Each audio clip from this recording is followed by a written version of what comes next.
안녕하세요, 선생님. 올해 3월 기초연금 신청할 예정인데 궁금한 것이 있어요. 얼마 전 가지고 있는 땅을 정리해서 현금이 생겼는데 어떻게 관리해야 할지 고민이 많답니다. 정기예금에 가입하면 혹시 이자 소득이 높아져서 기초연금 받는데 문제가 생기지 않을까요? 그리고 금융재산은 얼마까지 기초연금을 받을 수 있는지 알려주시면 너무 감사하겠습니다. 오늘은 2025년 기준 금융재산은 도대체 얼마까지 기초연금을 받을 수 있을지에 대해서 아주 쉽게 설명해 드리겠습니다.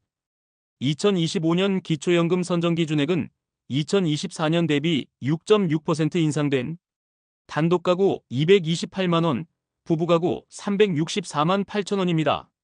쉽게 말해 신청인과 그 배우자의 모든 소득과 재산 그리고 부채까지도 모두 반영한 소득인정액이 단독가구 228만원, 부부가구 364만 8천원 이하면 기초연금을, 단독가구 34만 3,510원, 부부가구 54만 9,600원까지 받으실 수 있습니다.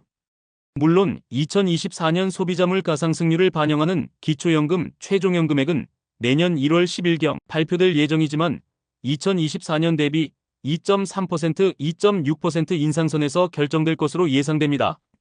오늘 본격적인 설명에 앞서 기초연금에 반영되는 금융재산의 종류와 적용 방법에 대해 설명드리면, 첫 번째, 정기예금, 정기적금과 같은 저축성 예금은 기초연금 신청 조사 당시의 잔액 또는 총납입액을 기준으로 금융재산에 반영됩니다. 두 번째, 입출금이 자유로운 요구불예금은 기초연금 신청 전 3개월 이내 평균 잔액을 반영합니다. 세 번째, 보험은 기초연금 신청 조사 당시의 해약 환급금을 기준으로 기초연금의 금융재산에 반영됩니다. 또한 계약자가 부모이고 수익자가 자녀일 경우 모두 부모의 금융재산에 포함되는데요. 그 이유는 수익자는 계약자 피보험자의 동의가 있을 경우 즉시 변경 가능하기 때문입니다. 다섯 번째, 주식, 수익증권 등은 기초연금 신청조사 당시의 최종 시세가액을 기준으로 금융재산에 반영됩니다. 그렇다면 2025년 금융재산은 얼마까지 기초연금을 받을 수 있을까요? 금융재산 외에 다른 재산과 소득이 전혀 없다는 전제하에 1억 원에서 10억 원까지의 소득인정액을 계산해보면, 먼저 금융재산 기본공제 2천만 원을 차감하면 각각 8천만 원에서 9억 8천만 원이 되고, 여기에 소득환산율 4%를 곱하고 이것을 다시 12개월로 나눠주면 1억 원에 대한 소득인정액은 26만 6천 원이고 2억 원에 대한 소득인정액은 60만 원, 3억 원은 93만 3천 원, 4억 원은 126만 6천 원, 5억 원 160만 원, 6억 원은 193만 3천 원, 7억 원은 226만 6천 원, 8억 원은 260만 원, 9억 원은 293만 3천 원, 10억 원에 대한 소득인정액은 326만 6천 원입니다. 따라서 2025년 단독가구 선정기준액은 224만 원이므로 금융재산 7억 원 정도까지는 기초연금 수급 대상이 될 수 있다는 것이고, 부부가구 선정기준액은 364만 8천 원이므로 금융재산 11억 원 정도까지는 기초연금 수급 대상이 될 수 있다는 것인데요. 이는 이론적인 계산이고 실제로는 다음의 두 가지 관문을 거쳐야 정확한 기준을 알 수 있습니다. 첫 번째 관문은 소득역전방지감액을 당하지 않고 기초연금을 모두 받으려면 앞에서 설명드렸던 기준에서 단독가구는 1억 원, 부부가구는 2억 정도씩은 낮아집니다. 따라서 단독가구는 금융재산 6억 원, 부부가구는 9억 원까지는 소득역전방지감액을 당하지 않고 기초연금을 모두 받으실 수 있습니다. 두 번째 관문은 금융재산에서 발생하는 이자소득, 배당소득 등에 따라서 그 기준이 더욱 낮아질 수 있습니다. 그 이유는 앞에서 설명드렸듯이 금융재산의 종류는 굉장히 다양하고 거기서 나오는 소득과 배당소득 또한 모두 다르기 때문인데요. 만일 매달 받은 이자 및 배당소득의 평균값이 60만 원 정도라면 첫 번째 관문에서 말씀드렸던 기준에서 약 2억 원 정도씩 낮아집니다. 따라서 똑같은 금융재산을 갖고 있더라도 어떻게 관리하느냐에 따라 기초연금의 결과가 달라질 수 있다는 점 꼭 기억하시기 바랍니다. 그럼 정기예금의 이자소득은 언제부터 반영되나요? 정기예금에 가입하면 바로 반영되나요? 아니면 이자를 받고 나서 반영되나요?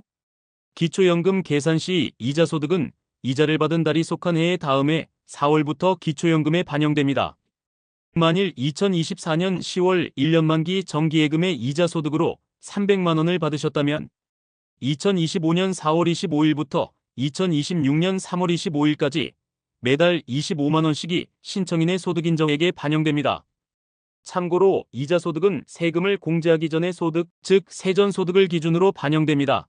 그러면 기초연금 신청 전에 자식 통장으로 금융재산을 옮겨놓거나 현금으로 찾아놓으면 소득인정액이 줄어들지 않을까요? 기초연금을 신청하시면 2011년 7월 이후 발생한 금융재산의 거래 내역을 모두 조사해서 증빙자료 없이 재산이 줄었을 경우 줄어든 금액을 기타 증여 재산으로 인정해서 증여 시점부터 매달 단독가구 251만 2천 원, 부부가구 304만 8천 원씩 자연소비분으로 차감하고 남는 잔액만큼을 부모의 금융재산에 포함시키고 있으니 정말 조심하시기 바랍니다. 그게 안 되면 증여세를 내고 자식에게 증여라도 하면 되는 것 아닌가요? 라고 물어보실 수도 있는데요. 기초연금 신청 전에 금융재산을 자녀에게 증여했다면 증여세 납부 여부와 상관없이 무조건 기타 증여재산으로 인정돼서 조금 전 설명드렸던 자연소비분으로 모두 없어질 때까지 일정 기간 부모님의 재산에 포함됩니다. 따라서 기초연금 신청 전 자녀의 돈거래, 자녀에게 명의되어 자녀와 공동으로 차량 등록은 가장 치명적일 수 있다는 점 꼭 기억하시기 바랍니다. 지금까지 금융재산이 1억 원에서 10억 원일 때 금액대별 소득인정액을 계산해 드렸는데요. 각각의 표를 참고하셔서 기초연금 신청 전 본인의 금융재산에 대한 예상 소득인정액을 정확히 계산해 보시기 바랍니다.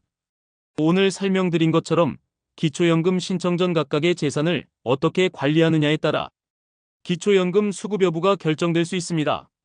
따라서 기초연금 신청 전에 미리미리 준비하셔서 좋은 결과를 미리 만들어 가시기 바랍니다. 오늘도 함께 해주신 여러분들께 감사의 말씀을 드리며 어르신들의 미래를 응원하겠습니다. 행복하고 건강한 하루 되세요.